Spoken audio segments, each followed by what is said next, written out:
You ready? I'm waiting for you. Okay. Hi, I'm Tamlyn. Hi, I'm Tracy. And welcome to episode 1 of Hawaii Homegirls. Woo!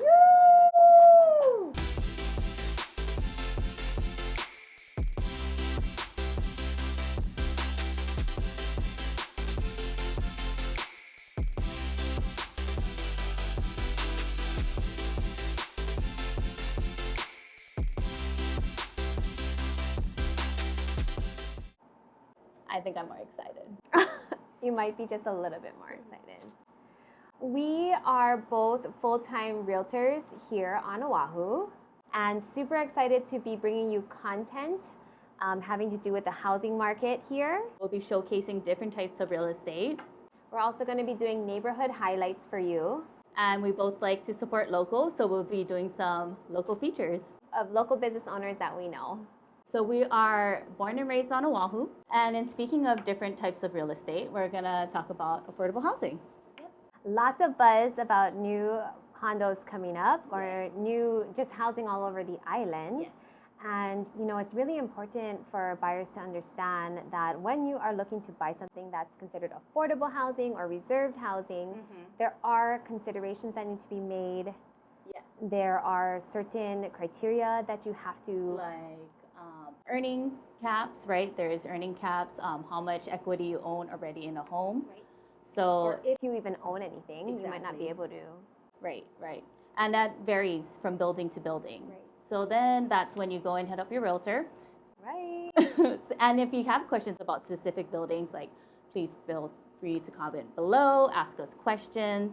But the newest buzz is on Ulana at Ward Village is the hottest topic right now, I feel like. it's an unusual building too because it's one of the few that's fully reserved for affordable housing, right? And you know, they are, so currently I think they're just doing Zoom seminars to give buyers information, to kind of get everybody prepped. Ward Village is awesome for It's beautiful. well, the programs that they roll out or when they have new buildings coming out. I feel like Howard Hughes does a really good job of partnering with good brokerages. Yes. And they build hype. They're very good about building hype. Like, yeah, like let's get all these seminars, and then we're gonna tell you just this much, and we'll keep dropping it. And then when it You hits, give them a little and you take it back. yeah, and it's kind of a cool thing, and I think it's very smart the way that they go about I that. think so too. But it also gives buyers time to prepare. That's true. And, you know, it's very important to prepare with the right lenders. So they do have a list of lenders that they work with, and you will have to get pre-approved by one of them. So, you know, talking with your agent, finding out who those lenders might be, getting set up with somebody that's trusted is very important as well. But that building looks so nice. It does. Lots of green space. I can't believe it's a reserve building. Yeah, yeah, it's definitely. And some of them have ocean views. All right. Well, who wants to buy one? Comment below. Yeah. We'd love to help you out. Studios, 2-3 bedrooms.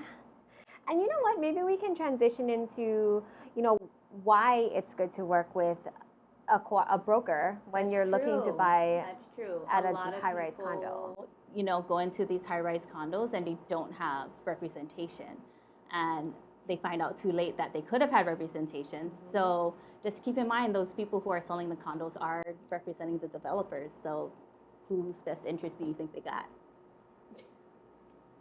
Okay, we aren't trying to be like that crazy, but okay, But you want somebody fighting on your corner if you need, right? Like you do, or you know, and what I love about it is you have time, right? So like how I kind of started transitioning us back to they're dropping breadcrumbs and like building the hype, but it also gives you time to build relationship with your realtor, yes, to strategize. yes, Tracy and I have worked with clients before where it's like, okay, so you're going to have a choice of the whole building because someone needs to get picked number one. And if that's you, are you ready? right? Yeah. What are you going to do?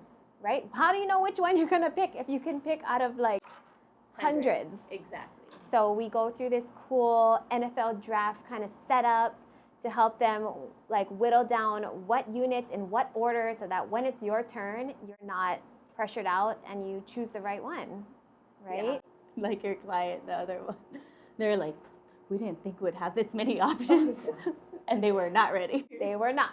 They thought that they would not they were like, we're just going to get the bottom one. It's fine. But they had like 4 options and they were just like, I don't know what to do. My client's wife wanted to kill him because she was stressing out and he told her, go to sleep. Go to sleep. We're not going to have choices tomorrow. So don't let that be you, friends. Well, starting early is key, right? Going back to timelines, right? Like starting early is key. They'd have a list of different lenders that they work with. So figuring out which lender of the list that you feel comfortable with. And if they don't have any idea, we can give suggestions of people we've worked with in the past. And a lot of times you'll see the same lenders who are working in these new development type. And they don't necessarily qualify you in the same way that you would be qualifying for a market, a marketplace, like some place that you're going to buy, you could buy tomorrow. They're going to be qualifying you for the future. So at an inflated interest rate. So if today's rate is 2.5, they may qualify you at a percentage or a percentage and a half over, the current interest rate, because when you buy new development, they actually remove your financing contingency most times.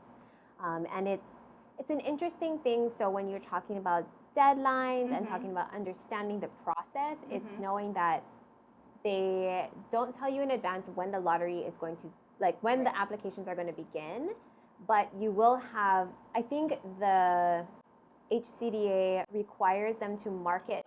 Tell them what HCDA is. Actually, I don't know either. Like put me on the spot. Oh my God. I was like, gosh, I forgot.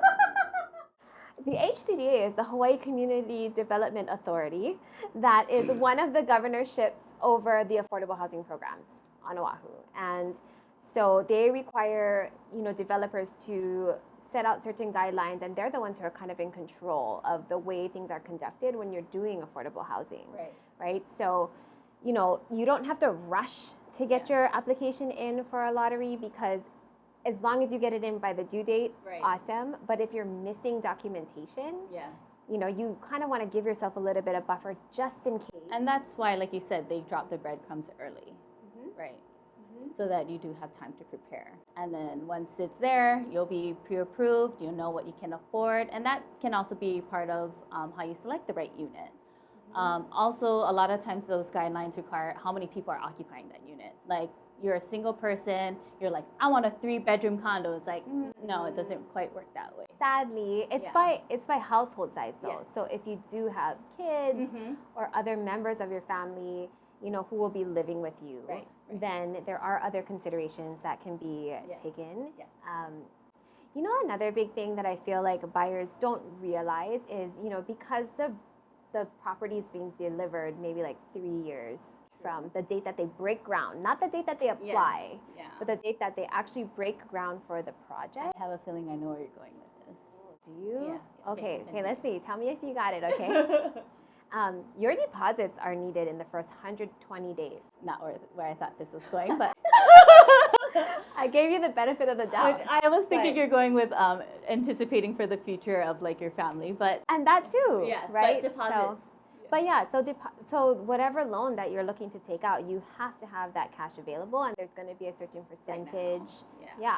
And it's going to be upfront. Right. So, but there are options to help you out, gift funds. They can kind of have family help you out, but they just can't be on title. There's like different rules like that. Like I said, specific to buildings. So if you are wanting to know specifically about a particular building, please reach out again. Yeah, comment below. We'd love to even hear about your experiences that you've had with buying affordable housing and things that you think would be helpful for us to share with clients moving forward, or any of our hopefully more than 5 viewers. Oh, I forgot something huge. Owner occupancy. We didn't even say anything about that, but mostly for affordable housing, you're going to have to live there, and not just for like 1 year or 2 years. Actually, maybe this one is going to have, right? There are some too. You're right, for Ulana. 2, 5, and 10 for Ulana. Some of them are just straight 10 years, like Melina out in Coral Ridge, and like, what is the one in Ho'opili? Kakoi? Right. So there are Different occupancy lengths. right Yeah. that by law you have to abide by that, and you sign an owner-occupant affidavit that's saying that you are going to occupy the Another property. thing you need to make sure you have time for. Oh, it has to be notarized. Yes.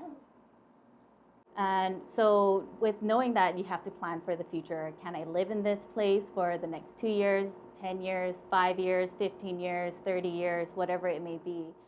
Will it make sense for you? But there are ways out, and there's different things that happen if you do decide to sell before maybe the ending of your occupancy.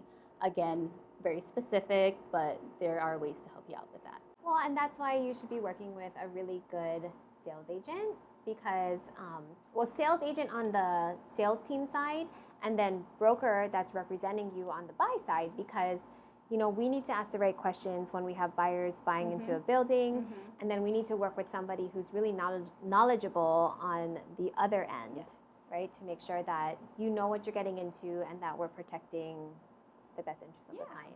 Because, we do have clients that come to us like super excited about a new development. Like, I think this is a great way to like get my money in there, and I've seen my friends, in past projects, make good amount of appreciation off of this, and so they think it'll work for them. But come to find out, when we actually start talking with them, affordable housing is not their best option, just because of what they have their goals. So we're not here just to sell you into just like, just go get it, spend your money. It might not work for you, but then we'll sell it for you quicker. But we really want it to be something that you'll be happy with for the time that you need it for. So as far as the fee that gets paid to somebody who represents you when you're buying into a new project, it comes from the developer, and it has no effect on your purchase price or what you're paying out of pocket. It'll be the same. Yes. So you can shop confidently. Yes. We're just here to help you navigate your way through and make sure that you're getting something that really makes you happy.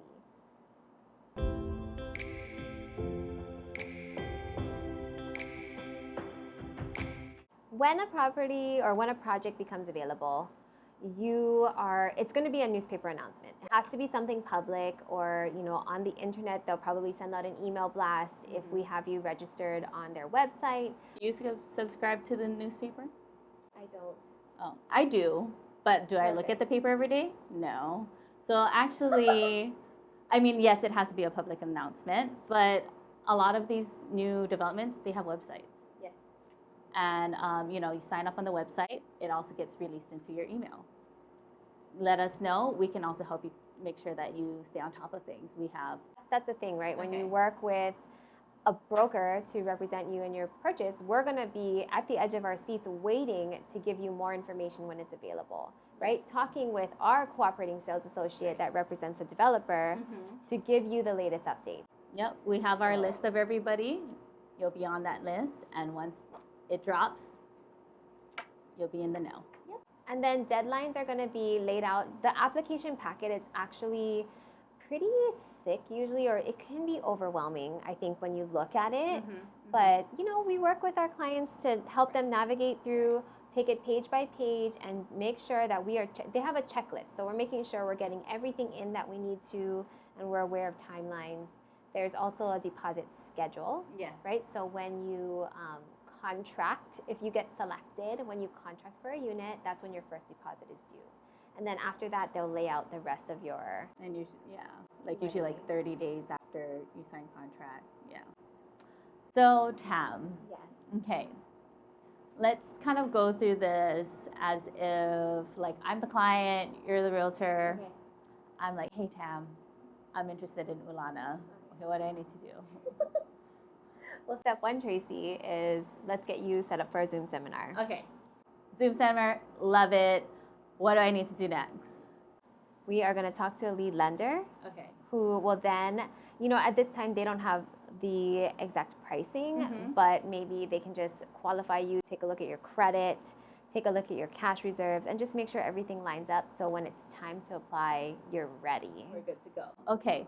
I picked my lender, I gave him my W-2s, my statements, he saw my bank accounts, qualified me for X amount.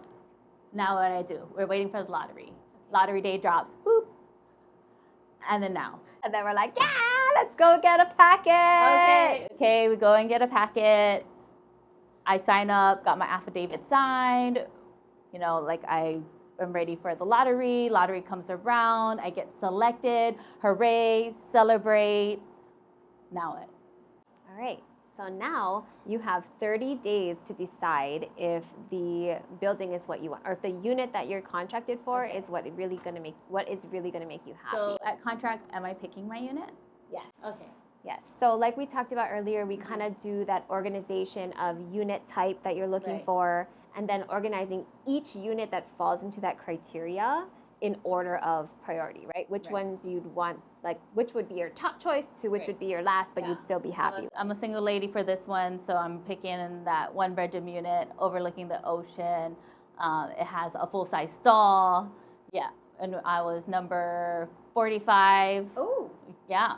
So I got my pickings. We signed the contract. I put my $500 down, and then I'm freaking out. Okay, so don't freak out. I was like, oh my gosh, I'm not good at commitment. Did I make the wrong choice, Tam? I'm scared. What are these condo docs? There's so many things. Am I supposed to read all of this? Help me. Okay, so what we're gonna do is actually piece by piece go through the purchase contract first. Okay. Because every purchase contract is different for each new development. Okay. And then so we go through contract. I feel a little bit better. I read the condo docs. Seems all good. I'm like, okay, I think I'm ready to, go forward with this. Like I'm feeling good. Right. So let's say we're at maybe like day 20. Yes. Right, of you signing your contract. Then I would just say, okay, that's great that you feel that way. Let me check in with you in like about 5 more days because we're rounding the corner of your deposit becoming non-refundable. And then I felt scared again. Yeah. So it's good that we had that conversation 10 days out, right, from when that would actually happen. That's true. And so, checking in with clients, prior to the actual deadline is so important to just make sure if there's any other questions that I can have answered, I will get them for you. Yeah. If there's anything that's just a complete red flag that's like, I don't want it anymore, we'll identify those before it's too late. Like, say, for example, in that 30 days, I meet the man of my dreams, and then we get married. This 1 bedroom is not going to work out for me anymore. Correct. And then so I can cancel? Correct, because you are impulsive. Yes. Well, it seemed like a good idea right before because I was single. But so what if I'm like, okay, this 1 bedroom's not going to work for me. Can I get a 2-bedroom? This lottery already happened. Do you think there's any opportunity for me to change my choice? I don't want to say that there's going to be no opportunity, but when you have hot items like this building that's coming out, a lot of times they're going to be all contracted for. Or if there are units that are not under contract, then you could have the ability to qualify for it. But you would probably have to show your marriage license to show that you guys would prove that there would be 2 of you there, right? Prove that you've had a status change. So it would probably have to be changing our contract, showing new financials to be able to qualify for a 2-bedroom unit. Because then they're going to take his income into account too. So if he makes too much money, it might push you out, girl. You better think about tying that knot before. He'd be a doctor. My husband is probably going to hate this podcast. But that's a really good question because when you add people to your household to get a bigger unit, it also changes the financial limitations. Right? For even if you have a child or a minor working with you part-time, right? What? They take their income into account. So it's full family income. Oh, I see what you mean. I was like, why do I have minors working? We don't have a sweatshop going. Okay, so you mean if I have a teenage kid of legal age to be working and what if you have a college student living with you? Okay, okay. And they have a job on top of, going to school. Yes. So they take income for the entire household into account. Got it. So if you marry this man and he's too rich, you may not qualify for affordable housing anymore. That's okay. I'll just get the park on Keomoku or the park at Ward. Market price. And then, okay, so then the 30-day, back to everything. I don't know if it's even going to make sense because we like tangents so much. But 30 days, I made my 5%, and then now we just sit and wait. We do. We sit and wait, and this is probably the hardest part for a lot of people who are buying their first new development type of property, right? Because then it's like, okay, well, we have no new information for you. We'll send you an update and email every once in a while, you know, and it's kind of just, you got to just enjoy your time of waiting, because the cool thing and the concept behind paying in advance is it's going to appreciate over time. Right? So at least we hope so, right? Yes. Yeah. The idea is 3 years from now, when the building is built, you would have already gained value. Right. But what did we talk about earlier about appreciation? Yeah. So with a lot of these reserve housing, they're not gonna just let you kind of get out, you know, for free. Like, right. Yeah. So that equity that is built, specifically for Ulana, they're gonna take that appreciation. When it's built, they're gonna look at that value. They're gonna subtract what you paid, and that shared not shared appreciation. Equity.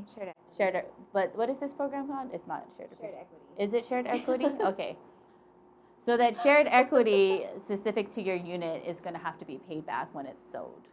Yes. And most times it's a predetermined amount that they will let you know, like when you contract for the unit, this is the people like to say like I'm getting it at a discount, but the better way of thinking about it is kind of you're getting an interest-free loan, and then you're paying that back when you sell, because then that goes to fund other affordable programs moving forward, you know, for people who are going to be in your shoes later. Right.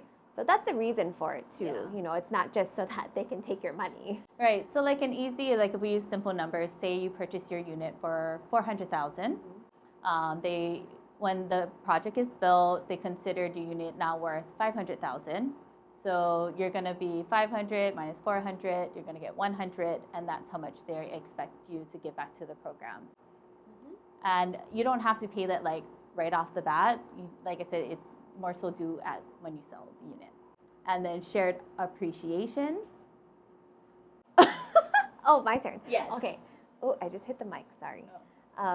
So shared appreciation. Shared appreciation is not applicable in this because we're under the shared equity program. So just know that for Ulana, when you sell your property, you will have to pay back the equity that was determined, you know, with that difference that Tracy just went ahead and explained. Yeah. But for different developments, like we said, different rules apply. So shared equity would be more like. Shared equity is a little bit less variable, right? Because it's something that's you're going to know what the amount is, and you just have to let HCDA know, hey, I'm going to sell my unit. They'll give you the release and the payoff amount, and then escrow will actually help you through that process. When is that like buildings like Symphony, they had shared? I think that, yeah, Symphony had shared equity. Keaho Place had shared equity. So, you know, it's a little less stressful.